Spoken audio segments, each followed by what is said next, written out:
నమస్కారం మీరు చూస్తున్న TD news KNR. BJP senior అగ్ర నాయకులు గౌరవ భారత ప్రధాని నరేంద్ర మోడీ గారి పుట్టినరోజు వేడుకలు ఈ నెల సెప్టెంబర్ 17 రోజున బీజేపీ పార్టీ శ్రేణులు దేశమంతటా ఘనంగా నిర్వహించిన సంగతి అందరికీ విదితమే. బీజేపీ పార్టీలోని నాయకులు 75 ఏళ్ల తర్వాత రాజకీయాలకు పదవులకు దూరంగా ఉండాలనే నిబంధన దేశంలోని రాజకీయ వర్గాల్లో చర్చనీయాంశంగా మారింది.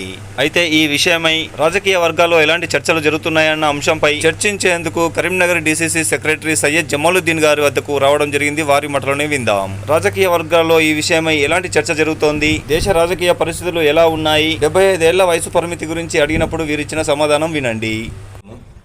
अस्सलाम वालेकुम साहब, अब भारत में पॉलिटिकल माहौल कैसा है? 75 उम्र निबंधना को लेके क्या चर्चा हो रहा है? उम्र के मुताबिक बीजेपी में एल.के. अद्वानी साहब के जैसे कई नेताओं को पॉलिटिकल से हटाए, ऐसा मोदी साहब का भारी आ चुका है. क्या होने वाला है? थोड़े अपोजिशन भी इस बारे में सोच रहे हैं. हाँ, मेरा मतलब अब मोदी साहब भी हटने का इरादा है. मैं उसके बारे में बोल रहा हूँ. उसके वहाँ तक ही आ रहा हूँ मैं आहिस्ता से. जी, मैं उसके बारे में आ रहा हूँ आहिस्ता आहिस्ता. जी, एकदम मैं स्पीड में कैसा बोलूँगा. सही. यहाँ बहुत सारे अपोजिशन जी सोच रहे हैं हाँ. कि किस तरीके से क्या क्या टेक्निक से हटाया जाए हाँ. या रखा जाए. ये अंदरूनी अभी बात चल रही. अभी ये इशू अभी बाहर नहीं आया. जी, उनके हटाने को उनके यानी पीएम साहब को रखने के लिए या हटाने के लिए अभी कोई ख़ास हवा नहीं चल रही. जी हाँ, अलबत्ता अंदर उबल रहा, अंदर एक उबाल है जी कि मोदी साहब हट जाएंगे. उनको इतने से दुनिया फिरे, इतने काबिल हैं, इतने से मालूमात हैं. जी बहुत सारे लोगों को हटा भी दिए 75 ईयर्स होने के बाद. वो कानून खुद मोदी साहब तैयार करे. जी शायद वो सोच रहे होंगे या किसी वक्त वो किसी अच्छे मौके पे हट जाते होंगे. मैं तो इसके बारे में परफेक्ट नहीं बोल सकता. जी कोई भी आसानी से अपनी कुर्सी छोड़ने के लिए तैयार नहीं होते. हाँ. कुर्सी जारी बोले तो हर एक को ऐसा रंज होता. हाँ. लेकिन कानून तैयार किए, लेकिन वो कानून उनके ऊपर भी लागू हो रहा. लेकिन लागू होता या नहीं होता मैं नहीं बोल सकता. जी इसलिए कि ये पॉलिटिकल पोजीशन कैसा है? बड़ा पॉलिटिकल इशू है.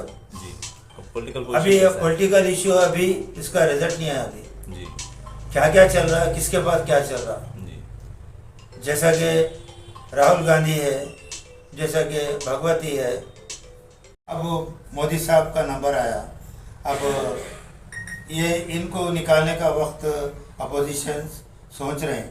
अपोजिशन जब अपनी कोशिश शुरू करेंगे और चंद्रबाबू नायडू साहब और नीतीश कुमार साहब इस इशू को स्ट्रांग लेंगे तो शायद बीजेपी गवर्नमेंट डिसॉल्व हो जाएंगी या हटाने में उनका हाथ रहेगा. अब मैं कुछ नहीं कर सकता इसके बारे में कि वो सपोर्ट तो वो लोग ही खामोश हैं. अच्छा.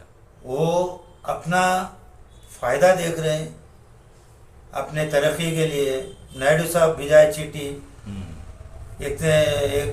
इतने होना आंध्र प्रदेश को तरक्की के लिए चिट्ठी भिजाए. शायद वो देते होंगे मोदी साहब. अंदरूनी ऐसा चल रहा. और इस तरीके से दोनों जो मदद करे वो लोग दोनों खामोश हैं. अब रहा और भी अपोजिशंस हैं. अभी उनका मुंह नहीं खुला. अभी वो लोग कोशिश शुरू नहीं करे. जी बीजेपी में खुद थोड़े बेदार हैं. अच्छा. न्यूज़ सुन के बोल रहा हूँ मैं. अच्छा. मेरा अपने तरफ से नहीं बोल रहा. हाँ हाँ. न्यूज़ में मैं सुन रहा हूँ रोजाना अच्छा. कि उसमें भी थोड़े नाराज हैं. ऐसा. उसमें भी थोड़े ऐसो अद्वानी के तरफ के थोड़े हैं. अच्छा. उनको चाहने वाले. हाँ. और ऐसो जितने लोगों को हटाए मोदी साहब हाँ. वो लोगों का ब्याज अलग है. हाँ. वो लोग भी कोशिश में है अच्छा. कि ऐसा कैसा होता हमको हटाए. वो मोदी साहब क्यों नहीं हटते. भाई वो मोदी है, वो मोदी है, आप कुछ भी नहीं है। हाँ वो तो महान बड़ा चट्टान है वो, अच्छा उनको हटाना आसान नहीं है ना। सही। वो अच्छे काम भी करे होंगे, हाँ अच्छे वायदे भी करे, लेकिन वो वायदे पूरे नहीं हुए। हाँ बहुत कुछ। क्या बोले, मैं पेट्रोल में ऐसा बहुत ही सस्ता कर दूंगा, हाँ बोले थे। किसानों को मैं डबल ऐसा फायदा करूंगा। हाँ हाँ, और ऐसो मैं जनधन योजना, जनरल में हमें सुने हम जनधन योजना भी। बहुत सारे निकाले। हाँ। काला धन वापस ले लूंगा हाँ मैं, ऐसे हर एक के अकाउंट में मैं डालूंगा अमाउंट, अच्छा खासा बड़ा अमाउंट डालूंगा। अमाउंट याद नहीं है मगर बड़ा अमाउंट डालूंगा मैं। हाँ। उस जितने भी बेरोजगार हैं मैं उनको बहुत रोजगार, 2 करोड़ तक हर सालाना मैं पूरा करूंगा। हाँ लेकिन अब वो लोग उसी परेशानी में है, जो अनएम्प्लॉय बराबर अनएम्प्लॉय है, उन लोगों को रोजगार नहीं मिला। और ये जितने भी वायदे करे वो पूरे नहीं हुए, शायद ये पूरे करके जाते होंगे। एक और थोड़े दिन रह के रूल्स के मुताबिक उतर जाने का रहे तो।